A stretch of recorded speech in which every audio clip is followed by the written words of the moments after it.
سلام كمي تصنحو كبراتن كبران تخاتلتنا نساعد زحرنا لكم حدشتنا وانا ونزيناتات حزنا لكم قريبنا لنا بفلما قندر زيناتات نبوهم كنبل سراوي تقراينا بكل محرم تو تقليص الله تدناغيرو مانصار مخته تقراي زخدو تغارو مسحواتهم كوينو من حبار صلا تغارو جونوسايد رسرعت بلصغنا نمطفاك سلو في غبا خبل محداري زوبادو بمبراق تقراي كلاله حغاز قليصو مالو زرزر حزنا لنا ابا منغو تقراينا عفارن زلو تادرو منقصاص كبير سغاتا بزفطر اللوان حيلታት قلطف دغف سودان دمان استراتيجيكاوي دباوت كتما كورموك داغماي تقطاطيرو ناي زبلون كاروتن معبالتات انه مكتالكم بخبره بمعدام ناب زرزراتهم كنسجر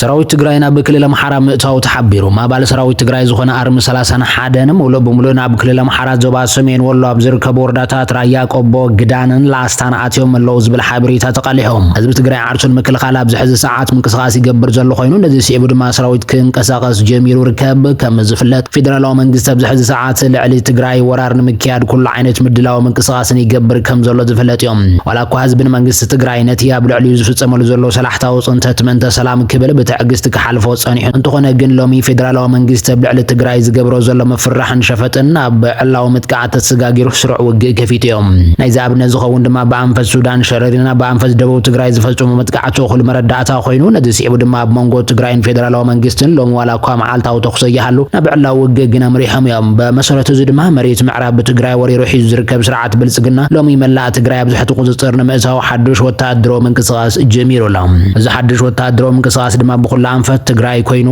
በፍላይ ሎሚ በአምሓራ ክልል ሰሜን ወሎ አፋር ክልል እንደማናብ ትግራይ ምእታው መንቀሳቀስ ተጀሚሩ ይርከብ ነዚ ሲዕቡ ድማ ሰራዊት ትግራይ ብልዕልናይ አቢ ሰራዊት መልስኸብ መንቀሳቀስ ጀመረ ኮይኑ ዝምንቀሳቀስ ድማ ካብ ባዕለመቶም ጽላት ክቃላሕ ጀሚሩሎም በመሰረቱ ድማ አርም 31 ሎሚ ኣብ ክልል አምሓራ ክልል አትያ መህላው ብድንጋጼ ናይ ጽላት ሚዲያ ቃላሓሎም ኣብ ክልል አምሓራ ድፋዕ ሰሪሓ ዘላ አርም 31 ምስተው ዘሎ ናይ ቃልሲ መሓዛ ሓይሊ ጽላት ህዝብ ትግራይ ንመቅባራ ምድላው ትርከብ ዝሓድሽ መንቀሳቀስ ሰራዊት ትግራይ ድማ ቶም ጸላአት ይዘርዓደ ኮይኑ ህዝብ አምሓራ ደጀን ሰራዊት ትግራይ ምዃኑ ድማ አረንዳ ጣዕሞም ክጽብጽቡ ጀሚሮም ኣለው በኻለ ዜና ድማ ብልዕሊ ስርዓት ንግዲ ዘርጉ ዘለው ነጋዱ ሕጋው ስጉምቲ ክወሰድ ምዃኑ ዝገልጽ ሓበሬታ ወፂሎም ኩናትን ድባብ ኩናትን ተበሊጾም ስርዓት ንግዲ ዘዛብዑ ሸቀጣት ዝኻዝኑን ዋጋ ዝውስኹን ነጋዱ ሕጋው ስጉምቲ ከም ዝወሰድ ቢሮ ንግድን ልምዓት ዕዳጋን ትግራይ አጠንቅቆሎም ነጋዱ ትግራይ እቶም ዝበዝሑ ኣብ መኸተ ከም ዝተሳተፉ ዘዘኻኸሩ ኣብ ቢሮ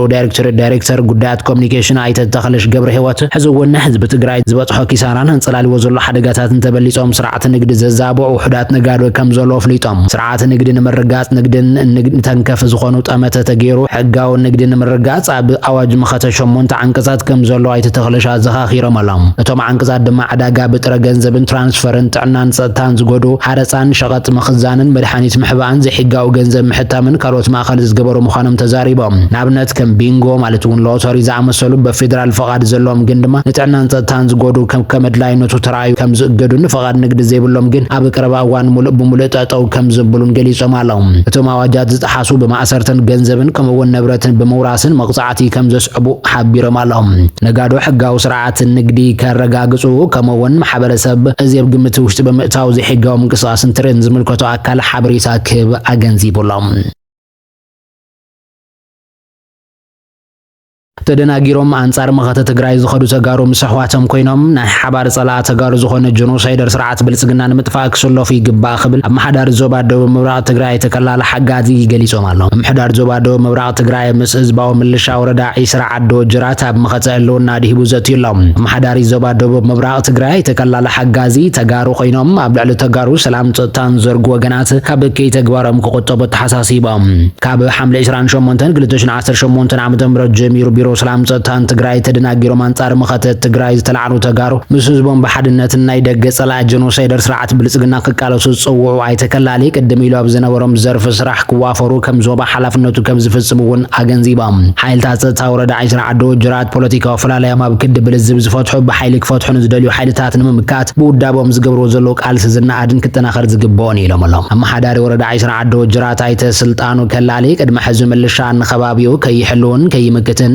ክብተንን ብዙሓት ምድንጋራት ዋላ እኳ እንተነበረ ሕዝግነን ባዕሉ ብምድግጋም ናብ ምርዳእ በፂሑ ተወዲቡ ምቅላስ ከም ዝጀመረ ገሊጾም ተሳተፍቲ ኣባላት ህዝባዊ ምልሻ ወረዳ ዓይስራ ዓዲ ወጅራት ብወገኖም ብሰንኪ ፖለቲካዊ ፍላልያ ዘጋጥም ምክፍፋልን ምድንጋራትን ፈራሪሱ ዝነበረ ውዳበ ምልሻ ምርዳእን ዳግመ ምትዕራይን ተገይሩ ኣብ ጽቡቕ ቁመና ከም ዘሎ ሓቢሮም ኣለዎም። እዚ ኣብ ዝግለጸሉ ዘሎ እዋን ኣብ መንጎ ትግራይን ዓፋርን ዘሎ ወተሃደራዊ ምንቅስቓስ ከቢድ ስጋት ይፈጥር ከም ዘሎ ተገሊጾም ኣብ መንጎ ክልላት ዓፋርን ትግራይን ኣብ ዝርከብ ስትራቴጂካዊ ከባቢ እምባ መጋለ ወተሃደራዊ ምንቅስቓሳት ይጋደድ ከም ዘሎ ተሓቢሮም ሓይልታት ትግራይን ዕጡቓት እቲ ከባቢን ዘካይድዎ ዘለዎ ምንቅስቓስ ንሰላም እቲ ዞባ ሓደጋ ወዲእዎ ከም ዘሎ ጸብጻባት መራኸብቲ ሓፋሽ ይሕብር ኣሎ። ብኽልቲኦም ወገናት ከበድቲ ተጽዋርን ምጽማዶም ኳዕቲ ዕርድታትን ምስ ፍሕፍሑን ዳግማይ ውግእ ክበራ ይኽእል ዝብል ስጋት ፈጢሩሎም እምባ መጋለን ወተሃደራዊ መጥቃዕቲ ምቹው ብምዃኑ ክልቲኦም ሓይልታት ነቲ ቦታ ንምቁጻር ዝገብሮ ዘሎ ቅድድም ነቲ ወጥሪ ዝያዳ ኣጋዲድዎሎም ነበርቲ እቲ ከባቢ ከም ዝገልጽዎ ድማቶም ዕጡቓት ቦታታት ንምሓዝ ክንቀሳቐሱ ከለዉ ሓሊፉ ልውውጥ ተኹሲ ይስማዕ እዮም። እዚ ኩነታት ንማሕበረሰብ ኣብ ከቢድ ራዕዲ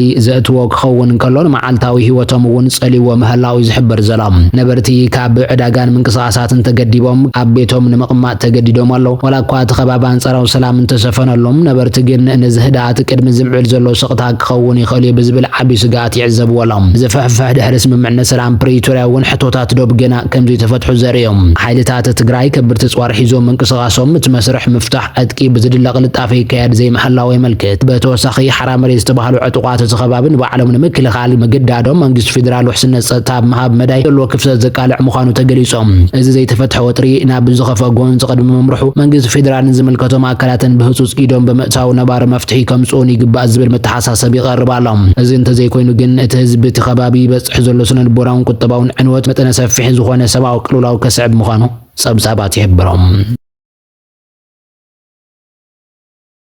ሓይልታት ቅልጡፍ ደገፍ ንስትራቴጂካዊ ደቡባዊት ከተማ ኩርሙክ ዳግማይ ተቆጻጺሮም ኣብ ዞባ ሰማያዊ ኒል ሱዳን ኣብ መንጎ ወተሃደራዊ ሓይልታት ቅልጡፍ ደገፍን ሰራዊት ሱዳንን ድሕሪ ዘጋጠመ ከቢድ ኩናት ሓይልታት ቅልጡፍ ደገፍ ንስትራቴጂካዊት ከተማ ኩርሙክ ዳግማይ ከም ዝተቆጻጸራ ሱዳን ትሪቡን ሓቢሮም። ሰራዊት ሱዳን ነታ ካብ ወርሒ መጋቢት ሒዛ ኣብ ትሕቲ ቁጽጽር እቲ ሓይሊ ዝነበረ ስትራቴጂካዊት ከተማ ኩርሙክ ብ8 ሓምለ ዳግማይ ተቆጻጺርዋ ምንባሩ ዝከር እዮም። ኣብቲ እዋን ምንጭታት መንግስቲ ከም ዝሕብርዎ ሰበስልጣን ኢትዮጵያ ንተዋጋእቲ እቲ ሓይሊ መሰልጠን ማዓስከራት ከም ዘቕረቡን ኣብ ውሽጢ ሱዳን ዝርከቡ ቦታታት ዕላማ ንምግባር ዝጥቀማሉ ሰብ ኣልቦ ነፈርትን መዕረፍ ቦታታት ከም ዘዳለውን ይኸሶም። ሓይልታት ቅልጡፍ ደገፍ ነታ ምስ ኢትዮጵያ እትዳውብ ካልእ ቁልፊ ከተማ ጋይሳን ድሕሪ ምቁፅጻሩ 2 መዓልቲ እዩ ንከተማ ኩርሙክ ተቆጻጺርዋ ዘላ። ኣብ ዞባ ሰማያዊ ኒል ሰፊሕ መጥቃዕቲ ሓይልታት ቅልጡፍ ደገፍ ይቕጽል ኣሎ።